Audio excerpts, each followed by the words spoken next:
Hello, Travel Mama! Welcome to another weekly episode from the Travel Family Academy. My name is Marae, and today we are going to be talking about things I wish I knew about traveling on the first trimester.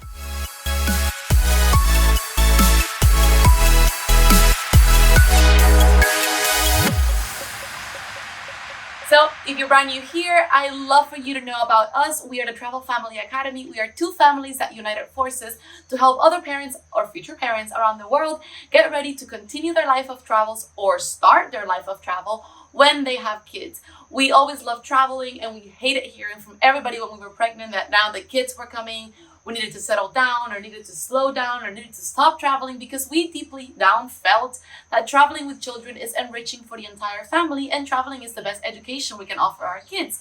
So we got together in 2021 and decided to create an academy to give value, information, tips, and hand-holding support to every mom and dad out there that wanted to continue traveling once the kids came. So without further ado, let's jump into the subject of this video today, which is things I wish I knew about traveling during the first trimester. So, for those of you that don't know, I have a toddler that's 3 years old, and now I'm pregnant with my second child. I just finished the first trimester, and I just finished a 2-week super adventurous trip through Australia with my 2 children. And whereas my first trimester was a little bit different because I didn't travel during the first trimester with my first pregnancy. On this one, I decided that because my toddler is very active at this time and I have other plans for later on in the pregnancy, we were going to go on this trip. We had the trip planned before I got pregnant, and it was not something we wanted to cancel anyway. But here is what I wish I had known before I did this trip. Number one, you will be tired. So, I don't know, I think every pregnancy is totally different, and obviously you might not be experiencing this, but I think 90% of the women that I've spoken with and connected with over the years agreed that the first trimester is really, really tiring. Your body's going through a lot, you are putting all of this energy to make a baby, and that does not end when you go on vacation. So I would suggest, if you're going on vacation when you're going through your first trimester, just keep in mind that you will be more tired than usual and you need to allot for downtime. Now, I'm not saying you have to just lay on a lounger and do nothing throughout your whole vacation. I mean, I went diving in the Great Barrier Reef, and I went camping in the Whitsunday Islands and whale watching and all these other sorts of crazy things. But I made sure I scheduled a little bit of downtime every day, and my days were really short. So because of a time change, I had a lot of days where I was just really tired at nighttime. I normally have felt this tiredness here where I live in Hawaii during the morning, but because of the time change, I think it helped me. It just started happening at night. But in any case, I would just allow for some part of a day where you're not being active. So for us, we rented a motorhome, and that made it really easy because whenever I was tired, I could just stop somewhere, take a nap, or just rest up while my husband put everything together without having to worry about having to go out for dinner or anything else like that. But just keep in mind that you will be tired, more tired than usual, and it doesn't end because there is an exciting situation happening. This also means that you may have to involve your partner in a lot more activities with your already existing child if you have another child than you would otherwise. So my husband had to do a lot of going to the playground and doing things with my toddler so that I could rest, because otherwise I was just not able to hang. It's completely exhausted. I mean, it's an exhaustion beyond anything I've experienced, and I've been an athlete in my school years and traveled the world full time, etc. I've had a lot of tiring experiences. Nothing compares to being in the first trimester, especially when you have another little one running around demanding from you. So just keep that in mind, plan accordingly, and do not overstuff your itinerary so that you're not completely exhausted, at some point during your trip. Another thing I wish I had known is that morning sickness does not happen just in the morning. With my previous pregnancy, I only experienced morning sickness in the morning and very briefly. It was mostly like the dry heaving and the gagging, almost like vomiting, but not really vomiting. With this pregnancy, it was like I was hungover, full out. So keep this in mind, especially during your flights.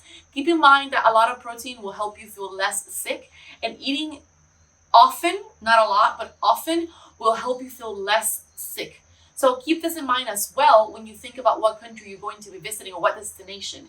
If you're very picky with food or you have a schedule of foods you like to eat, try to keep as close to that as possible, or find comparable solutions where you're going. For example, I drank a lot of milk, which I never drink, but it was just what I was craving. For me, Australia was fantastic because they have a lot of awesome milk products. And so I was able to just get really fresh milk wherever I went and just drink a lot of that. Having a glass of milk every half an hour kept my morning sickness at bay, and it helped me stay with my protein intake and able to have something in my body when I wasn't able to eat because I was feeling so grossed out. So just something for you to think about. Keep in mind what foods are available where you're going. Like, let's say you're going somewhere where food is really spicy and you're not really used to that. Maybe pack some extra snacks with you. And the same applies for the plane.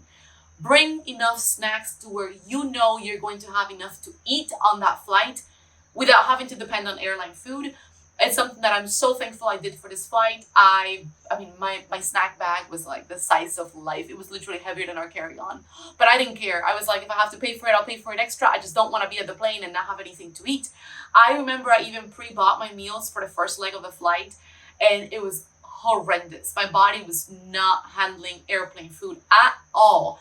So had I not brought my own snacks, it would have been a bleak affair for me and my baby. So just keep that in mind. Something else to keep in mind is that a lot of tours and activities are not available for pregnant women. This is sometimes just a cautionary rule depending on the country you're visiting, but sometimes it's a major no-no. Obviously, you can choose to disclose your pregnancy or not depending on how far along and how visible it is, but it's something to keep in mind. If you're planning a really active trip and you know you're not going to be able to do a lot of the activities, it's better to put that off. We went on a rafting tour that was actually rather active, and they did ask to disclose the pregnancy. I did because I was just really afraid of anything happening, and they told me it was totally fine, you know, just to keep an eye on myself, and ended up being super okay. Everything was fine, everybody's okay. However, if you are planning on a very adventurous trip, this is something to keep in mind because you may not be able to take part in a lot of those excursions or adventures if you're, depending on the stage of pregnancy you're in. The same applies for if you're feeling extremely sick, right? Just keep that in mind. If you get seasick, for example, and you're doing a lot of boating adventures, it's gonna be hell. I don't get seasick at all. Motion sickness does not affect me at all. And so all I dealt with was a little bit of, you know, the general morning sickness. And I was accompanied by my ginger chews, which are super handy. And I love having with me because they help me, you know, keep the vomit at bay. TMI, but really, it was a situation as I knew it. So I managed to never, you know, vomit in public or have to run to the restroom in a crazy situation like that, thankfully, because I have that with me. But if you're spending your first trimester laying in bed, laying on the couch, trying to survive, and then you go on an adventure that's really active, and you don't have, let's say, the ginger chews that you have, or the snacks that you're accustomed to at home, or the amount of rest that you're used to, it's going to be a bleak affair. So just keep that in mind so that you don't make your vacation a miserable situation. In my experience, mellow, chill, tropical vacations tend to be easier to handle for both your body and your growing baby and yourself. But obviously every single woman is different and every pregnancy is different. Just keep in mind where you live, the weather where you're at, and your comfort level regarding where you're visiting so that you don't get there and then get completely surprised. One more thing to notice is that depending on where you're going, women get pregnant all over the world. There are plenty of opportunities for doctors and childcare, and whereas most of us tend to be really afraid on our first trimester that something will happen, more likely than not, your pregnancy is going to continue working out smoothly just like it has at home, and there is no reason not to travel when you're pregnant as long as your doctor has given you the okay and you feel okay doing it. Trust yourself, trust your body, trust your instinct, prepare beforehand, bring things that you will need. Oh, and one last tip. Bring clothing that has a lot of give in your belly. Even though on your first trimester you are not showing, even though your belly is not going to likely be big or be bothersome, something happens in your first trimester where your belly stops being wanting to handle tight things around your waist. So my recommendation is to bring either leggings that have a lot of give or just comfortable clothing that don't tie around the waist, because that's gonna be uncomfortable. Loose dresses, loose clothing, and just a lot of comfort so that you feel great during your trip and nothing is bothering you and your growing baby. Go on your trip, enjoy it, and remember that there's a whole support group in the Travel Family Academy ready to help you plan your next trip. Reach us out on Instagram at Travel Family Academy or come to our blog at travelfamilyacademy.com/blog, where we have tons of blog posts to help you prepare for traveling while you're pregnant and after your baby comes. If you like this video, make sure you subscribe, and we will see you next week.